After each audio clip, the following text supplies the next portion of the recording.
I can't actually believe that I am pushing and having contractions, and this is going on literally to birth a dead child. I just went to just kind of numb because it was just like, okay, like part of me died.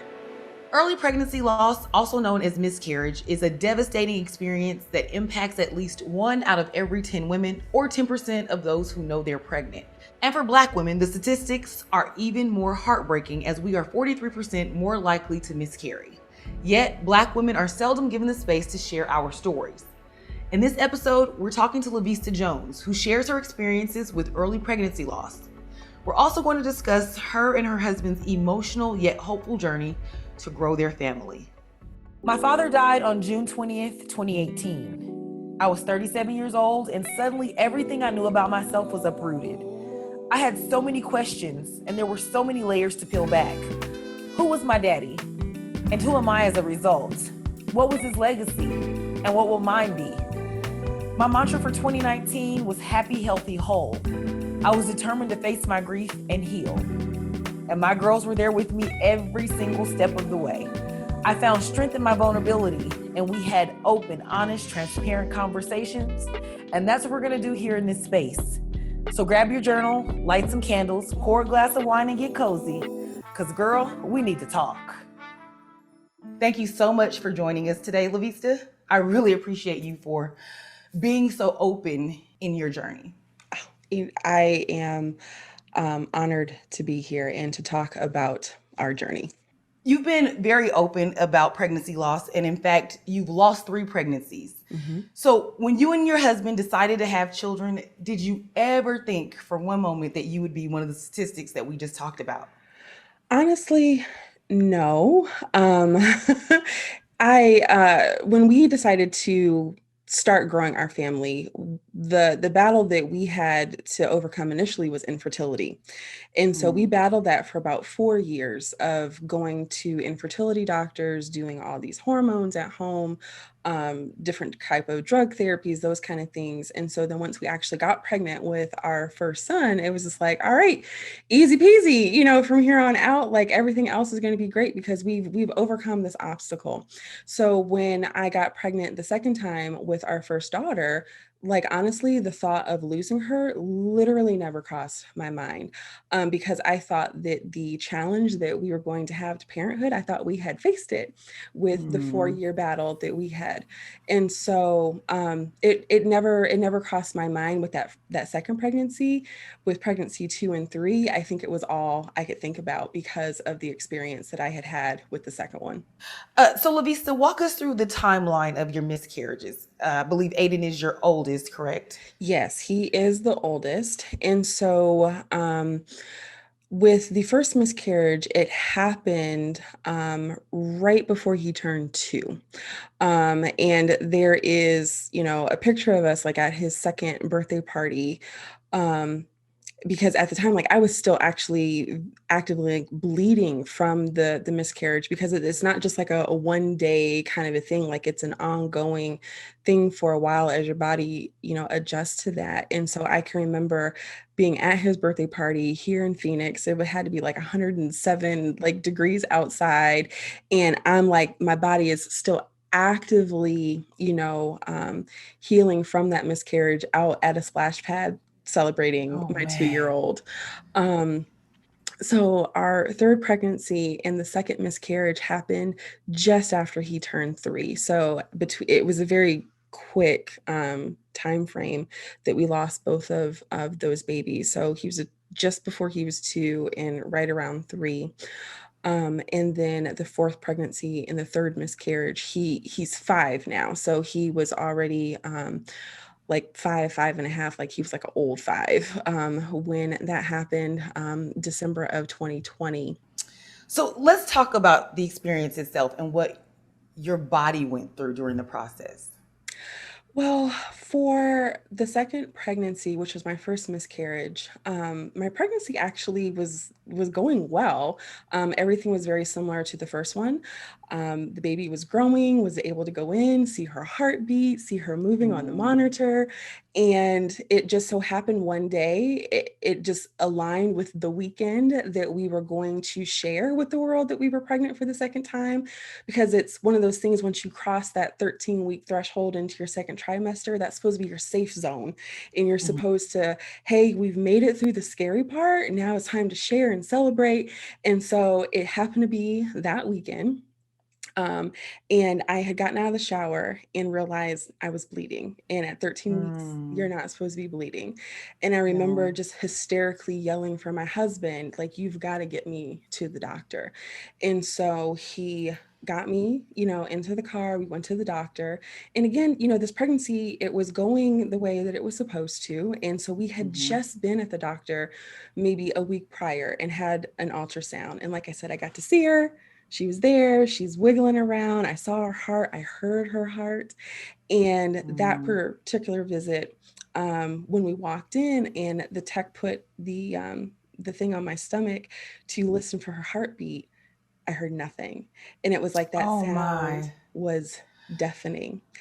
And so it was one of those, like, the tech didn't say anything to me, but I already knew. Like, I've already gone through Hmm. a full-term pregnancy. I had already heard my daughter's heartbeat, and so I knew that Yeah. not hearing anything, Mm, something was wrong. And so the yeah. doctor eventually was able to confirm that. And so um, it was one of those things that after, leaving the doctor's office, I remember in that moment of her confirming that our daughter had died, that it was just like being in a Charlie Brown episode where it's like, Mm, it was like wah, wah, wah, wah. And I just remember looking at my husband and was like, yeah. get me the F out of here. Like, we had our Yeah. son with us. And it was like, I can't be here. And as far as myself physically, like, he was trying to help me get to the car, trying to get our son buckled in so we could get home. And I just remember collapsing just from just being overwhelmed by everything. And but he was eventually able to get me into the car. Um, Luckily, and I say luckily because, miscarriage is not something we talk about with Hmm. each other, but I had a friend that had gone through similar experiences. And so she called me and she was just like, are you okay with me sharing with you what you're about to experience? And I'm Oh like, wow. what are you talking about? Right? Because, I had had friends that had had miscarriages, and I just thought, like, okay, it's like you experienced like a bad period, didn't really think anything beyond that. And she's Yeah. like, no, she was just like, you're getting ready to go through labor to birth your dead child. And I'm like, what? And so, the first day coming from the hospital, like, not too much pain, not too much discomfort. And I just kind of thought, like, oh, maybe she's just kind of like giving me the worst of it, right? And trying to prepare me. And, Yeah. maybe it's not going to be that bad. But when I went into labor, like, I knew exactly what it was. Those contractions hit, and I labored for 4.5 hours to Oh my. deliver our daughter. Yeah. So you actually delivered her as Hmm. well. Yep. Yes. So did you mentally just check out and did you internalize what you were feeling? How did you go about it? I was I think that because that particular miscarriage happened so fast, I think I was still just kind of in disbelief as everything was happening. Like, I can't actually believe that I am pushing and having contractions and this is going on literally to birth a dead child. And Mm, so it was after that, I think that I just went to just kind of numb, because it was just mm-hmm. like, okay, like, part of me died. Yeah. But I think that even though that in and of itself was devastating and heartbreaking, one of the worst pieces of that was having to go back to the doctor to do like a confirmation ultrasound, because they have to check Mm, you to make sure that you don't have, tissue that maybe has still attached to the wall, because that could, lead to some additional complications or infection. And so it was like sitting there with that ultrasound and seeing nothing.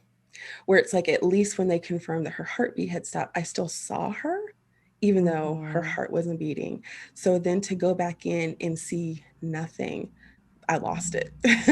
Like Yeah. I was just crying. The tech is like, "Are you okay?" And I'm like, "No, I'm not okay. Like my No. baby is supposed to be in there." So that was one of the hardest actually parts of it, was actually snapping into that reality. Like this happened and she's gone. But it not only happened once, it happened several times after that too. So, Yeah. how did you process the other miscarriages? After the first one, I was in a state of just being angry, like angry at everybody, Mm, angry at um, my husband, like, just kind of like, hey, you're my best friend. And I felt like when I needed my best friend the most, like I didn't feel like he stepped up the way that I wanted him to, right? In mm-hmm, that moment, angry at God, kind of like, how dare you? How dare you, after all these years of us trying to have children, us being able to have our son, bring him to full term. How dare you take my daughter away? Like, haven't I dealt with enough mm-hmm. on this motherhood journey? And angry at my body too, because it was just like I failed my daughter. So we were pregnant, for the third time, and that particular pregnancy, I was consumed with, I'm going to lose this baby, I think, every single day, Mm, from the moment that I knew that he was there. Just because it's like, well, what if this happens? What if this happens? What if this happens? Is this a sign that this is going to happen? If this is a sign that that's going to happen? So I was very preoccupied with what was going to go wrong. Um, mm. and unlike the first miscarriage, look, that was really quick. Like we got the confirmation her heart had stopped beating, and within like 24 hours, I had miscarried. Well, with my youngest son, we got the confirmation that his heart had stopped beating, and I carried that baby for another 3 weeks. And so it was Oh, one of those things that it was just like, it was a really, it was like a mind F, if you will. Like I mm-hmm. won't cuss, right? Because I don't know the Yeah, ratings no. for your show, but it was just like, okay, what is really going on? And I feel like it just kind of helped to increase the anger that I was already feeling, because it was like, Mm, well, maybe there's hope, right? Like he's still here, he's still with me, like I'm still carrying him. Maybe something can happen, maybe a miracle can happen, something can turn around, because he's still here and he's got to be here for a reason. And then knowing like what labor feels like I got that first contraction and those like initial signs, and I was just like, okay, like this is happening again. That was hard on me mentally, to literally yeah. wake up every day still pregnant, but not at the same time. That exchange happens internally because they know they're still pregnant and they're just waiting to Hmm. go into labor, or they have to go in and have an induced abortion. Hmm. Um, and I know that's probably not the medical term for it, but Yeah, it's what do they call it? They call it a DNC, where a they go DNC. in. Yeah. Yes. And those were options that were on the table. For me, it was just like my body knows what to do, right? Like Mm-hmm. they knew what to do for the first one, to get him here and get him here safely. It knew what to do with my daughter, to let her transition. My body knows what to do in this scenario too. Like I don't know why it's taking so long, but my body knows what to do. And I think that looking back at it, I think that that was the beginning of me forgiving myself, because it was just like trusting that my body knew what it was doing, that this was happening for a reason, that I wasn't failing him, that this was just it's something that so many women deal with. Like it's going to know what to do. It's going to know when it's time for us to part ways. And Yeah. so I didn't want to go into the hospital to have a DNC or anything like that, or to be induced. I just wanted my body to do what she knew to do. So many women deal with this, Hmm. and they don't always have a friend to call them and say, "Hey, girl, this is what you're about to go through." Yep. They don't always have a partner or a spouse who knows how to show up. So let's talk about that part of it. Yeah. How did it impact your marriage and your relationship? Oh, I became probably one of the hardest women to live with, Mm, honestly. So, looking back at it now, through the grief journey that we've had to go on together, the forgiveness journey that we've had to go on together, it's one of those things. I credit my husband that he took his vows seriously, because he stuck by my side when I made it very easy for him to want to walk away, because the anger that I had, from between like an 18-month period of like our daughter dying and then getting pregnant again and losing our youngest son, I was angry, and I just hmm. like lived in that anger for Like a a state of rage. long time. Yes, Yeah. yes. Like if Jesus had been here, he could have caught hands, You're right? Like I right. was just I'm fighting you too. Who won it? I was just angry. Um, Yeah.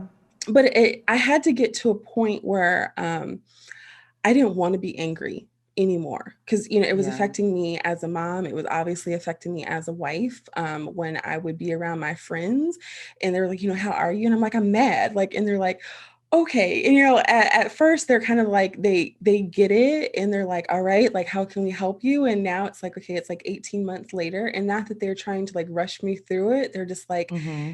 can we have our friend back? Like, can we laugh? Can we Yeah. like be okay? And it's just like, no, like I'm just angry. That's Yeah. just where I am right now. And if it makes you uncomfortable, like, kid Deal with it rocks, or right? Yeah. don't. Yeah. Yeah. And so we had to, there was a lot of forgiveness. And and I know I want to, I guess, clarify, like, my husband didn't do anything wrong. He didn't do anything Yeah. wrong. It's just Hmm. in that moment I felt like I needed him to do more, and but he didn't know that that's what I needed. And so on the other Yeah. side of it, seeing like what my part in it was, like not being able to communicate and say, hey, I need you to show up this way, or this is what I need from you right now. I wasn't able to articulate that, and he's not a mind reader, so he didn't Yeah. do those things. But it was very, it was hard to deal with in the moment, because I felt abandoned, like I was doing all of this on my own, and it definitely took a toll on our marriage. And I want to be very clear to our viewers too. Like you're able to speak about this in such a composed way at this point because you've processed it and you've gone through it. Like Yes. so for women who are experiencing something like this, I don't ever want you to feel like, oh, I need to be poised like La Vista, because there was a time where it was not like this, No, correct? there was in those moments, like I am the person like on the floor, like in a ball, crying, like my hair matted to my face, like Mm, screaming to like, God, like you don't love me. Like, why are you doing this to me? So no. In those yeah. moments, like it was full of the heartache, the heartbreak, the anguish. Like I remember like listening to my husband just kind of talk about, um how our grief looked different. And he's like, he Hmm. was like, seeing you go through literally like this physical anguish of knowing that her children had died, but also laboring with them. He was just Hmm. like, both of us couldn't be falling apart. Because Yeah. again, we have a little person that's here. He's Hmm. with us and he's experiencing this with us as well. He was like, somebody had to keep it together. Take And care of he was him. like, and I knew it couldn't be you. He's like, it Well, couldn't be you.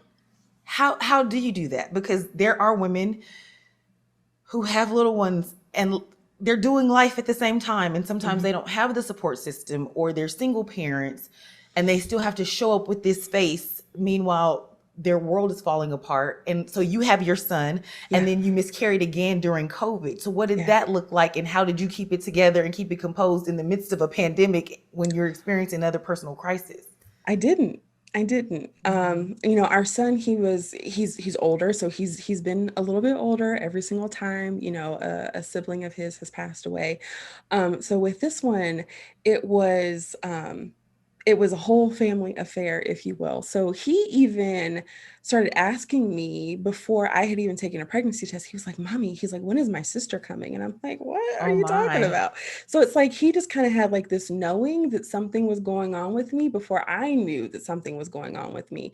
And I remember taking a pregnancy test and I'm like, holy cannoli, like Little where boy, what you know that I don't what know? And so Let me find out. yeah, he would say things like, well, well, Jesus told me, about my sister. And I'm like, Child, these kids be what? knowing. Yes. And I'm like, Listen. okay. And so then I take the test and I show it to my husband and I was just like, I mean, there's a baby in there, right? And so he's very excited.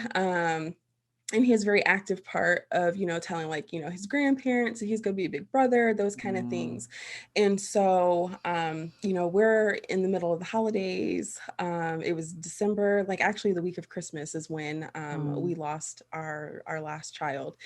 And we had just like sat down, we were like watching like a movie, and like no pain or anything like that. I just got up to go to the bathroom and was bleeding. And I remember just like losing it in the bathroom, and I'm crying hysterically and I'm screaming like, no, no, no, no, no. And like my husband has now gone through this twice with me. So so he he knows. realized like this has got to be what this is. And so he's at the door and he's like, Lavisa, like, let me in. Like, is what I'm thinking is happening. And I remember just coming out and just like, just in it, like in all of the emotion that I was feeling. And I remember sitting on the floor and explaining to our son, he's 5, he'll be 6 in a few weeks. And he was just like, he had nicknamed the baby Rainbow.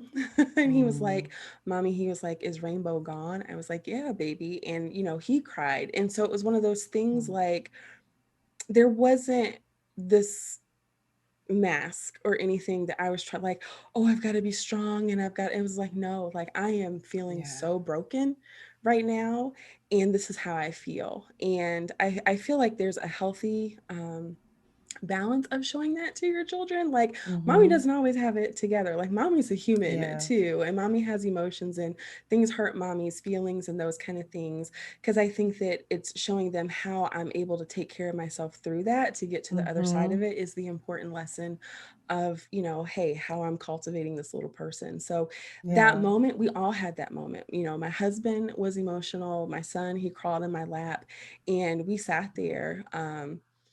For I'm not really even sure how long, just holding each other and crying, because it was just like Yeah. we've all experienced this loss together.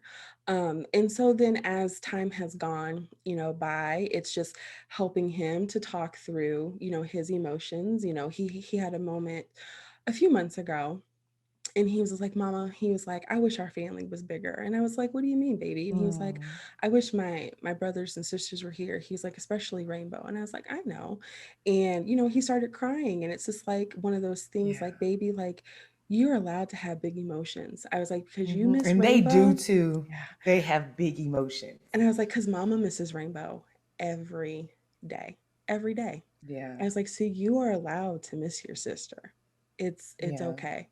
And when you feel like you need to talk about it, we'll talk about it. When you feel like we need to cry, we'll cry.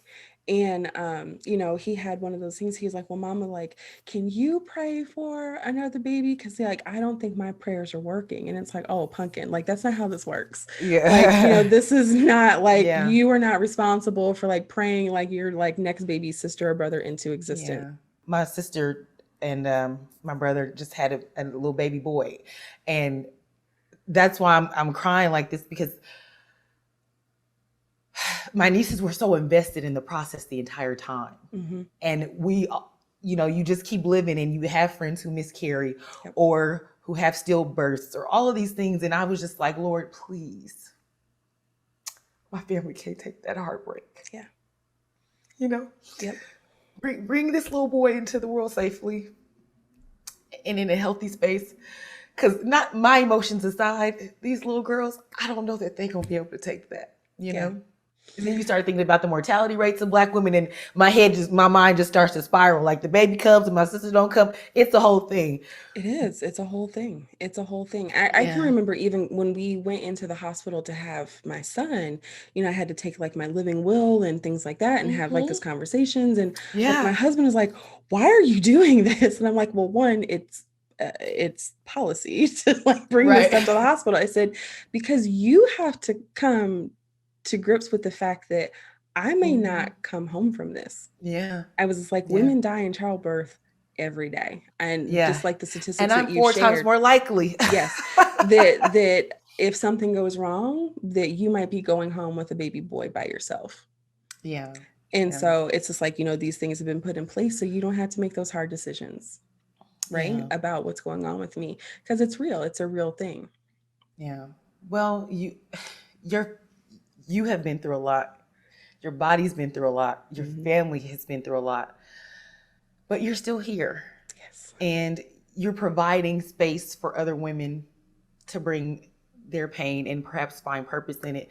I know that you're very big on self care and Yes. you have like the breathe retreat. So, how did you take care of yourself during the process and after? Because this last miscarriage was pretty fresh at this point. Yes, actually, yeah. If things had been differently, I would be about 2, 3 weeks from like giving birth, like right now, Mm. with that last pregnancy. So, um, my healing process, I mean, it was a journey, and it really still is a process, right? Like, I'm not in tears today, but it doesn't mean that, if I shared this story tomorrow, that I would, Mhm. um, be the same way, right? I think different days hit me differently, like the days Grief is that, like that. yeah, especially days like, hey, this was like their anticipated due date. Like those days are hard.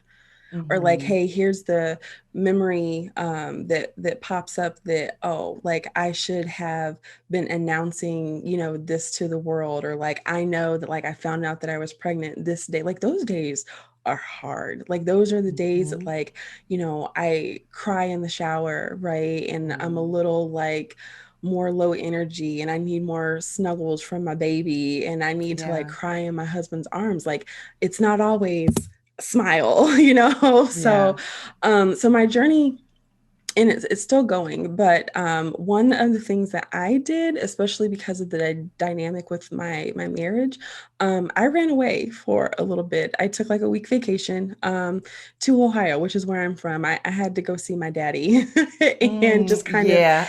get some of that strength and some of that just steadfastness from him Yep. because I didn't have it for myself.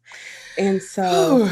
I had to go I see miss him. those days. Yes, yes. I needed to do that. And while I was there, it was when, I just had like this downtime of I could nap when I wanted to, and I drank Hmm. wine when I wanted to, and I did a lot of Yeah. journaling. And I realized, I want my marriage, I want my friendship. So I knew I needed to do the things to get back to that. Um, and, I also needed to continue working on forgiving myself. Like, I remember shortly after my second miscarriage, it was around Easter, my husband had taken these actual beautiful pictures because he's a photographer. He took these pictures of me and my son, in his little Easter outfit. He had on these little cute suspenders or whatever. Hmm. But I still had evidence, like my body was still showing, signs of that pregnancy. Yeah. And like he posted them and I like went upstairs and I would like take these pictures down. Any picture of me, like take it down. And he's like, "What the H is wrong with you?" And I'm like, because Yeah. I didn't want to see myself because it was like it was just this reminder of this pregnancy that didn't go full Hmm. term. And so like I had to really I had to have that forgiveness with myself. Like, you know what? You didn't do anything wrong. There wasn't Yeah. anything as, the mother to these souls that you could have done any differently to have made any of these outcomes different. Like, and reminding myself that you carried them for as long as you were able to. And like with my son, like not only did I carry him to term, but like I sustained his life for like 3 years, like breastfeeding Yeah. him. So it's like my body is like kind of freaking amazing. And so I had to Yeah. kind of kept reminding myself that yeah, like it's amazing and it's done so much hard work but also so much like in protection and in nourishing like my family, and it's just like okay, like I Yeah. need to not be so hard on Yeah. myself, so I Be had to kind do to that. yourself and Yeah. gentle with your body. It's been through a Yes. lot. Yeah. Yes. Um, and there was that forgiveness with my husband, forgiveness with God, as well. And then there was therapy that I went through because it was like, I need some help, to get myself out of this dark space, right? And But it's one of those things, like when I talk to other women that have experienced what I've experienced or they haven't, it's just like when something like that happens to you, you change. Right. So it's like Right. even through therapy, like I'm not trying to get back to like the La Vista prior to, losing my three youngest children. I'm just trying to fully step into who I am now because that girl, she's gone. She Yeah. went away when these things happened, but it's like, who am I now?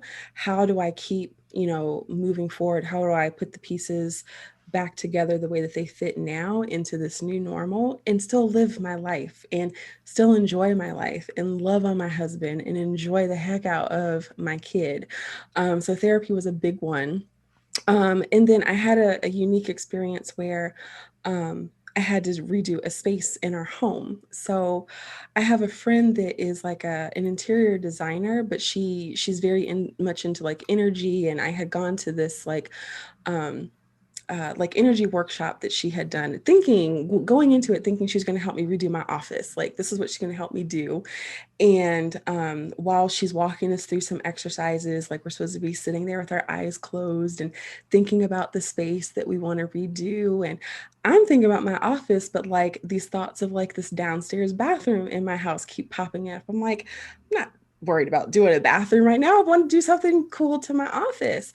And then I realized like the bathroom kept coming up, and that's actually where I labored with my children. Mm. And it was just like, oh, I've got to address like the energy in that space. And so my husband and I together did like a whole remodel of our bathroom so that it was I made it into a different space, into a space that was like inviting for me and bright for me, because realizing that like even when I would pass by, it's just like that's where my children died, right? Like that's Mm. where like I birthed, Subconsciously. yeah, my Yeah. children. And now it's just like it's filled with, I have cherry blossoms in that bathroom because cherry blossoms historically like signify the beauty and the fragility of life. And so, and they're Mm. beautiful. And so I have them in the bathroom. I have them on me because I have them tattooed on my shoulder as like a memorial tattoo for my children. So transforming that space was part of my self-care and, my grief journey, because now it's this beautiful space that held space for me, like in a time that wasn't beautiful. But Yeah. the space, it's different. It serves a different purpose for me now. So, in terms of growing your family, are you still, are you and your husband still planning to grow your family, or what does it look like Yes, for you now? yes. I would say like after the first two, especially when I was still in that like deep anger phase, it was just like Hmm. absolutely not. Like I'm never going through this again. I don't like no, no, no. And so it's when my heart warmed up to even admit that I wanted more children is when we just like got pregnant with Rainbow, right? And so it was just Hmm. like, yeah. And even though that pregnancy didn't go the way that we wanted it to, I still want more children. My husband wants more children. So we are still in hope and in faith that our family will continue to grow, because I'm in a better place now than I was like in the midst of that, especially after like those first two. So, yes, that's a long yes. Well, you keep us posted on that, okay? Yes, yes, absolutely. So, what is it that you want women who have experienced miscarriage to know? You're not alone. Even though it's so common, the lack of talking about it, it still seems like such a taboo thing. Like we don't talk about, Mm. miscarriages or infertility or those kind of things. And when it's happening to you, like thank God for my friend that called me and was like, hey, this is what you're going to experience. Like Yeah. I would have been completely blindsided by laboring for 4.5 hours. Like I had no idea that that's what I was getting ready to experience. And so I think that that's like my biggest thing. Like you're not alone in this. Well, I think that's a great place to end the conversation, Lavista. You're such a gem for the way you're able to express the pain that you've experienced and the grief that you've experienced, and I mean your grieving process, because it is an ongoing process. Yeah. But you've also grown so much through it, and this season, that's really what we're looking for. It's interesting that your baby's nickname was Rainbow, because there is a rainbow after the storm. It's just getting through the storm, and sometimes the storms keep coming. Yep. Kind of dodging the thunder and lightning. Yep. Yep. But it's finding the bright spaces, and you are one of those bright spots. So I appreciate you. So before we go, We're gonna toast.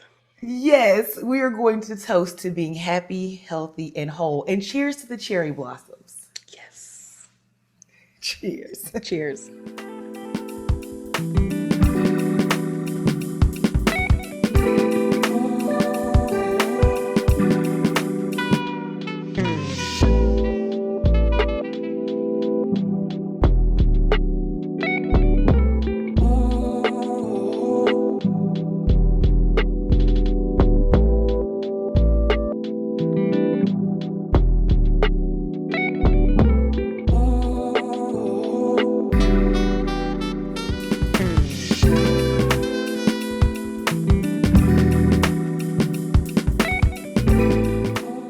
On the next Girl We Need to Talk. Especially Black women, you have to be adamant. You have to know your body. You have to, understand changes. And I had been feeling a little odd, just a tiny bit.